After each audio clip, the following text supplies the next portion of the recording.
On est déjà 3000 et on est rejoint par... Qu'est-ce que tu fais? Tu m'as pris pour une maman kangourou ou quoi?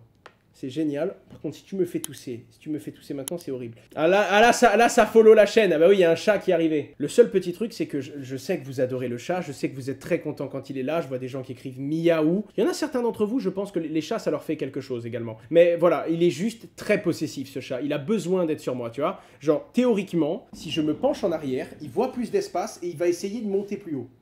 Même pas. Oh, mon bébé. Et tu vois, eh ben, c'est très très compliqué de faire un live parce qu'il est adorable, mais il ne comprend pas que je travaille et que je suis en train de streamer. Mais tu restes adorable. Et il a surtout probablement faim, ce qui fait qu'il est venu me donner de l'intérêt d'une minute à l'autre.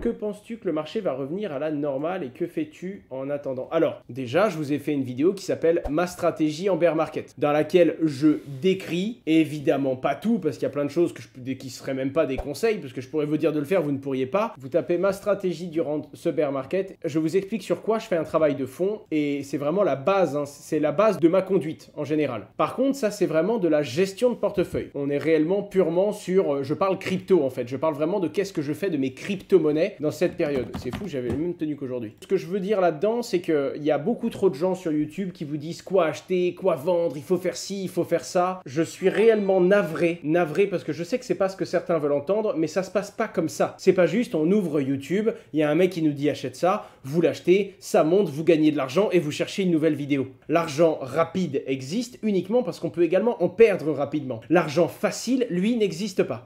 Si vous regardez ma vidéo, il y a une phase qui s'appelle limiter au mieux ses positions. Et en gros, je vous dis voilà, il y a une phase où on gagne de l'argent, il y a une phase où on en perd quand on fait des trades, on est dans une phase où la plupart de vos trades seront perdants, alors limitez vos trades. Ça ne veut pas dire arrêter d'accumuler de la crypto-monnaie. Ça ne veut pas dire qu'il n'y a pas certaines crypto-monnaies à acheter. Ça veut dire qu'il faut arrêter de sortir une courbe, de mettre 2 traits, parce que vous avez vu un mec qui lui fait ça 8 heures par jour le faire, et vous vous dites ok c'est bon, j'ai regardé une vidéo, j'ai compris, je pense que je pourrais aller en salle de marché à la Société Générale, et là vous vous dites, vous vous sentez tout chaud, allez c'est parti, on fout l'épargne de la baraque dessus. Ça c'est pas vrai, d'accord? Et même si, je vous rappelle, hein, quand vous prenez un trade, vous avez une chance sur 2 que ça marche, d'accord? Ça peut monter ou ça peut descendre. Même s'il y a des abrutis qui le font, qui ont une chance sur 2 et qui gagnent, et qui en plus vous disent « Oh, vous avez vu, je l'ai dit, je l'ai fait, ça a marché ». Eh bien, c'est pas une raison pour le faire et c'est pas pour autant que ça va marcher pour vous. Et ensuite, il y a un gros travail personnel, c'est-à-dire que le bull run, c'est quelque chose d'épuisant. Le bull run, ça prend la tête, le bull run, ça fatigue, vous devez livrer. Il y a des gens qui ont gagné beaucoup d'argent d'un coup, ils n'étaient pas habitués à ça, ils ont fait des folies, ils ont reperdu, donc ça les a lessivés. Et c'est un moment où il faut être capable de se régénérer. C'est-à-dire que dans une phase un peu plus calme comme celle-là, il faut dormir, faire du sport, essayer de bouffer un petit peu mieux pour ceux qui n'en ont pas l'occasion et qui passent 8 heures par jour le cul sur une chaise comme moi. Essayez vraiment de profiter de vos proches et de profiter de ces moments très très importants. Vous devez vous régénérer, vous devez vous reposer, vous devez faire le calme un petit peu, souffler, tout simplement parce qu'il y aura des périodes qui ne seront pas aussi calmes et il y a des périodes où ce sera beaucoup plus compliqué. Ensuite, la deuxième question c'est Owen, quand est-ce qu'il faut acheter du Bitcoin? Quand est-ce qu'il est au plus bas? Bon déjà j'y réponds dans cette vidéo, la vidéo que je vous ai montrée il y a 2 minutes, mais surtout, quel est le bottom? Est-ce que c'est 15 000 $? Est-ce que c'est 13 000 $? Est-ce que c'est 12 000 $? Je pense que c'est pas une bonne approche. Alors attention, hein, ce que je vais vous dire là les amis, c'est un constat personnel que j'ai fait dans mes 7 années d'expérience à me faire tabasser par ce marché, à le voir tout me donner, tout m'offrir, le slash god mode, l'étoile d'invincibilité de Mario pendant 8-12 mois, et ensuite retomber sur 2-3 ans de la vie c'est dur, la vie c'est compliqué et bouffe de la merde. Parce que c'est le cycle des gens qui sont vraiment investis et qui ont vraiment les mains dans les crypto-monnaies. En tout cas, c'est ce qui s'est passé sur les 6-7 dernières années. Moi, je suis arrivé en 2016. Sur ces 6 dernières années, c'est comme ça que je l'ai vu. Ce que j'ai constaté, c'est que les gens cherchaient toujours le bottom. Donc, il y en a qui disent oui, ce sera 10 000, ça ira pas en dessous. Tout comme il y en avait qui disaient ce sera 35 000, puis 30 000, puis 25 000, puis 20 000, puis 15 000. Bref, on n'en sait rien. C'est bien ça qu'il faut comprendre. On n'en sait rien du tout. Il y a une incertitude globale au niveau macroéconomique qui, parfois, affecte le marché des cryptos. C'est-à-dire que le Covid, ça a touché les crypto-monnaies. C'est-à-dire qu'une nouvelle guerre, je vous parle pas de Russie-Ukraine, je vous parle d'un truc en mode « Oh, il y a un missile qui est réellement tombé sur l'OTAN, l'OTAN va réellement riposter contre la Russie, on passe en guerre, quoi, tout simplement. » je peux vous dire que c'est également quelque chose qui viendrait affecter le marché des crypto-monnaies. On est dans une crise énergétique. Les crypto-monnaies sont de près ou de loin liées à l'énergie. En plus de ça, on sait qu'on est dans une phase où on a eu énormément d'inflation. Les États ont augmenté les taux directeurs, mais du coup ça baisse vraiment, ça ralentit l'économie, donc ça risque de diminuer l'inflation, mais ça peut créer de la récession. Et à un moment, on va être bloqué, on va être dans les taux si vous voulez. On peut pas jouer avec les deux curseurs. Donc il y a plein de choses qui font que ça peut venir affecter les crypto-monnaies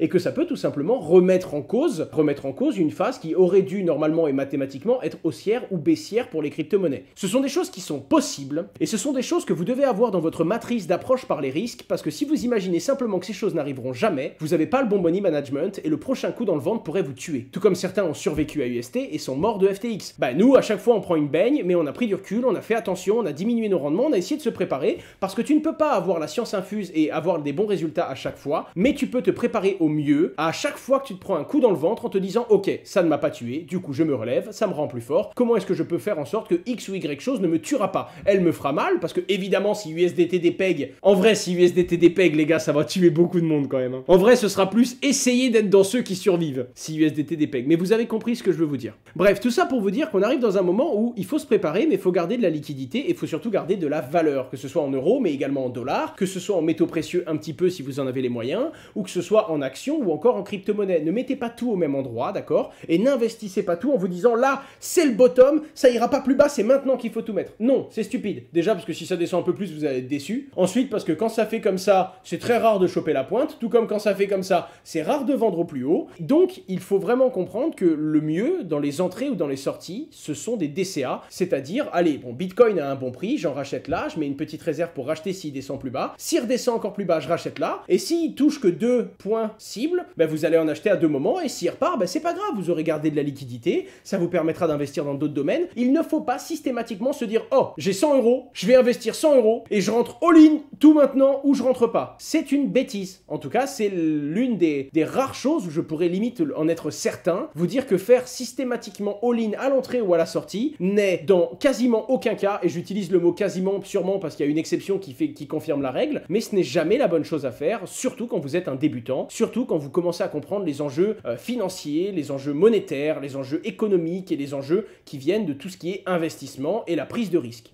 L'affaire FTX, déjà BlockFi, je vous rappelle que BlockFi avait, suite à la crise UST, levé des fonds et avait obtenu 250 millions de dollars en token FTT pour pouvoir backer les assets de ses clients. BlockFi, BlockFi, peu importe, était une plateforme de lending et de borrowing sur laquelle les utilisateurs allaient prêter et emprunter de l'argent. Ce qui s'est passé, c'est qu'il y a 2 personnes qui ont proposé à BlockFi de le financer, FTX et Nexo, un concurrent à BlockFi. BlockFi a choisi FTX, c'était sans compter sur le fait que le FTT s'effondre et qu'aujourd'hui ils n'ont plus suffisamment d'argent pour garantir et pour permettre aux utilisateurs de récupérer l'entièreté de leurs fonds. Enfin bref, je sais qu'ils ont réfléchi à déclarer faillite. Je vous donne un petit peu plus de détails dans la vidéo que je sors demain sur ma chaîne YouTube qui reprend en profondeur les nouveautés qu'il y a sur FTX, mais en attendant, je pense que ça y est, BlockFi a creusé sa tombe, ou alors ils vont devoir lever de nouveau, voire même revenir vers Nexo, la queue entre les jambes en mode bonjour, hihi. Parce que ce que je me dis, c'est que peut-être qu'ils ont fait un emprunt d'FTT,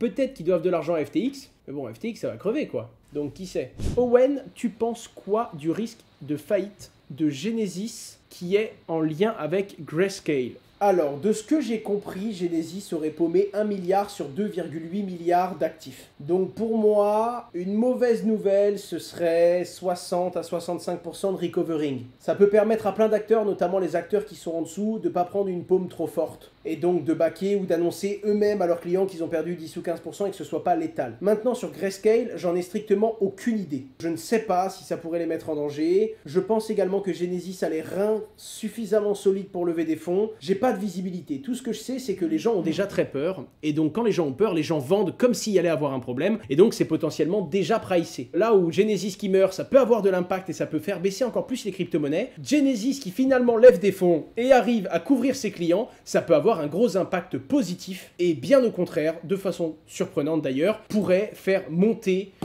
tout simplement, et pourrait valoriser le marché. Pendant ce temps, la planète tourne toujours, messieurs, dames. Le gouvernement américain a annoncé, avec plusieurs gros acteurs de paiement, un pilote à venir pour créer un dollar digital. Les États-Unis, Owen, avancent, ça y est, vers un dollar numérique de façon plus concrète. Tout à fait. Alors pour le coup, c'est une filiale de la Fed, d'accord? Le New York Innovation Center, qui travaille avec HSBC, Mastercard et Wells Fargo, pour proposer... Alors attention, hein, c'est basé sur de la cryptographie, ok? Mais il s'agit d'une Decentralized Ledger Technology. C'est une blockchain privée, d'accord? Ça n'a rien d'une blockchain comme Bitcoin, où toutes ces parties prenantes vont considérer le réseau et faire de ce réseau un réseau décentralisé. Il faut bien en avoir conscience. Il y a quand même une petite chose qui est intéressante là-dedans, si ce n'est l'effet teasing de tous les différents pays qui annoncent des monnaie digitale de banque centrale, c'est le fait qu'ils ont prévu dans ce pilote de voir si c'est viable avec des stablecoins existants et voir si pour certaines utilités qu'ils vont rechercher, principalement les premiers usages vont être de la compensation et du règlement de paiement entre établissements financiers, voir s'il est possible et applicable d'utiliser l'un des stablecoins qui existent déjà.